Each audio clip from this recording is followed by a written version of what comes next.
यज्ञ करता था, यज्ञ कराता था, दान लेता था और दान देता था।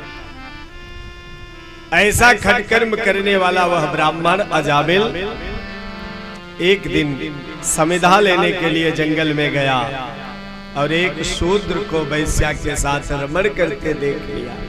मति मलिन हो,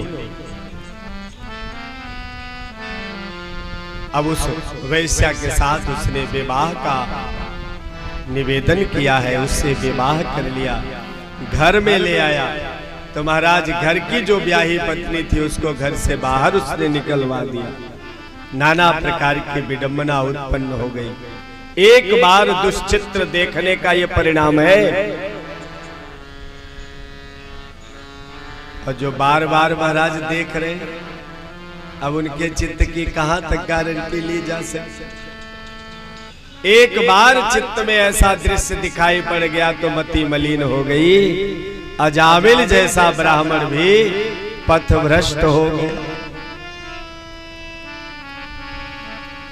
एक दिन की बात है, कुछ संत उसके दरवाजे पर आए। अजामिल की जो पत्नी वैश्या है महाराज, उसका धर्म कर्म से तो कोई लेना देना नहीं है। जो पंडित जी पूजा पाठ करते थे, चोटी गठियाते थे, धोती कुर्ता पहनते थे, शालिग्राम की पूजा शंख सब गंगा जी में डलवा दो, सब बंद करो, ये सब तंट घंट। अब जब मैं यहाँ आ गई हूं तो मेरा हुक्म चलेगा। लेकिन एक दिन जब संत पधारे दरवाजे पर तो महाराज वो संतों की सेवा करने लगी। अजामिल देख के घबरा गया, करे हमारा तो सारा तुमने पूजा पाठ बंद करा दिया और तुम जो है बड़ा धर्म कर्म कर रही हो। कहा स्वामी इस समय बोलो मत, जो मैं कर रही हूं करने दो।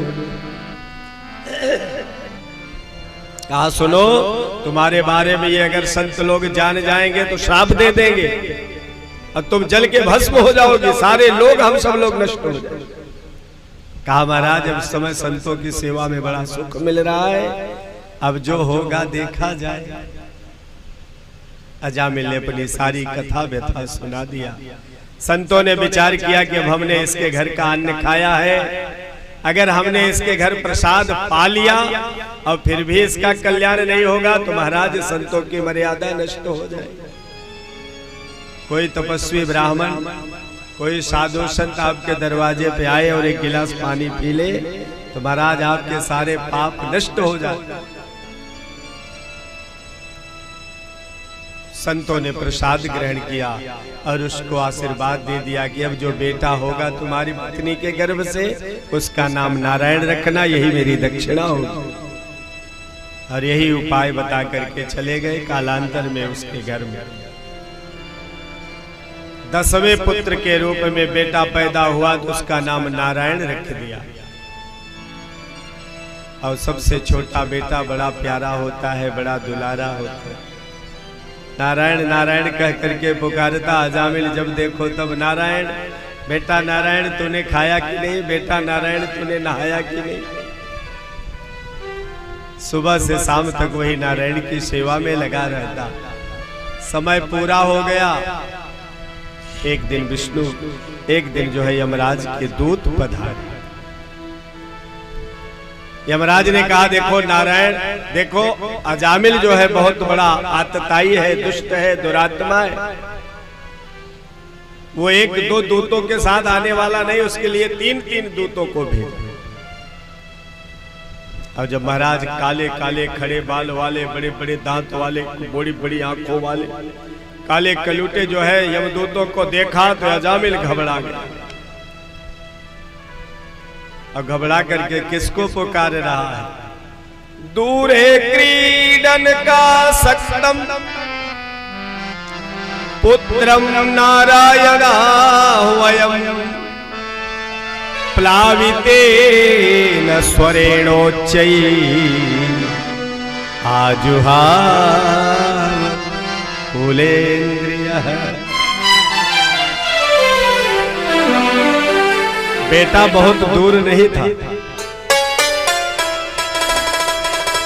सुखदेव बाबा वर्णन करते हैं स्वर 3 प्रकार के होते,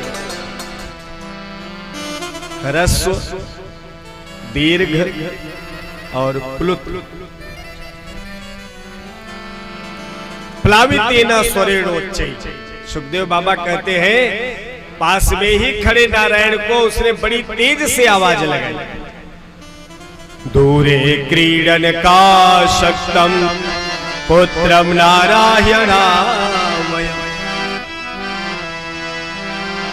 अब महाराज बेटा तो नजदीक में नहीं आया, लेकिन नारायण के दूत पहले आ गए। नारायण के दूत जब आए तो महाराज यमराज के दूतों को डांटना शुरू किया, भग जाओ यहाँ से, जितना जल्दी हो सके तुरंत यहाँ से दफा हो जाओ, हट जाओ। अरे महाराज ये हमारा शिकार है, हमारे महाराज ने इसको लेने के लिए भेजा, बिना इसको लिए कैसे चले जाए? ना ना ना ना, ये तुम्हारे महाराज का आदमी नहीं, ये हमारे महाराज का आदमी है, ये हमारे महाराज को पुकारा है। कहा रे महाराज इसके बेटे का नाम नारायण है।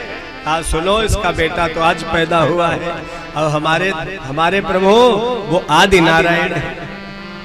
पहले तो हमारे नारायण है ना, फिर उसके बाद इसका बेटा। दोनों का बड़ा भयंकर संवाद हुआ। अंत में वैष्णव विष्णु दूतों ने अजामिल के पास आए हुए यमराज के दूतों को भगा दिया। और यमराज के दूत जा करके धर्मराज से निवेदन करते हैं कि महाराज आज आप ये निश्चित कर दीजिए कि हमें किसको ले आना है और किसको नहीं ले आना। क्या हुआ?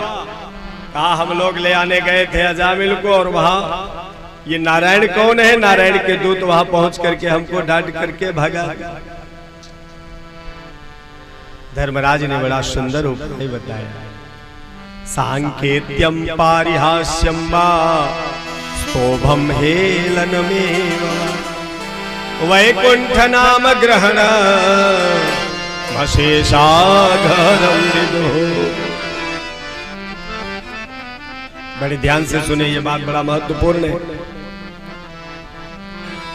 कहते हैं कोई सांकेतिक भाषा में, कोई उपहास के भाषा में, हंसी मजाक के भाषा में, कोई भाव से, कुभाव से, आलस्य से, जैसे भी अगर भगवान का नाम लिया जाए तो महाराज गोविंद की प्राप्ति के लिए कोई संदेह नहीं उत्पन्न हो सकता, संशय नहीं हो सकता है। कहते हैं वस्तु शक्ति ज्ञान की अपेक्षा नहीं करती। बिजली को आप जानबूझ करके छुओगे तो भी करंट लगेगा, और अनजाने में छू जाएगा तो भी करंट लगेगा।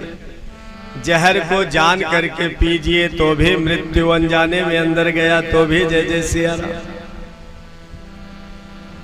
उसी प्रकार भगवान का नाम भाव से, कुभाव से, आलस्य से नाम जपत मंगल दिशि दशा। नाम जप करने से महाराज निश्चित रूप से मंगल होगा। बोल भक्तवत्सल भगवान की हो। कहो कहाँ लगी नाम बड़ाई, राम न सकही नाम गुण गा। यमदूतों ने निवेदन किया महाराज आज आप सच्चे सच्चे बता दीजिए हमको किसे ले आना है और किसे नहीं ले आना है, किसके पास नहीं जाना है, या इस नाम के प्रभाव को कौन कौन जानता है और किसको किसको इसके बारे में, इसकी महिमा का ज्ञान। 12 लोगों का नाम लिया। श्रीमद् भागवत महापुराण में 12 स्कंद है और 12 भागवतों का यहाँ वर्णन है। ये 12 भागवत ऐसे हैं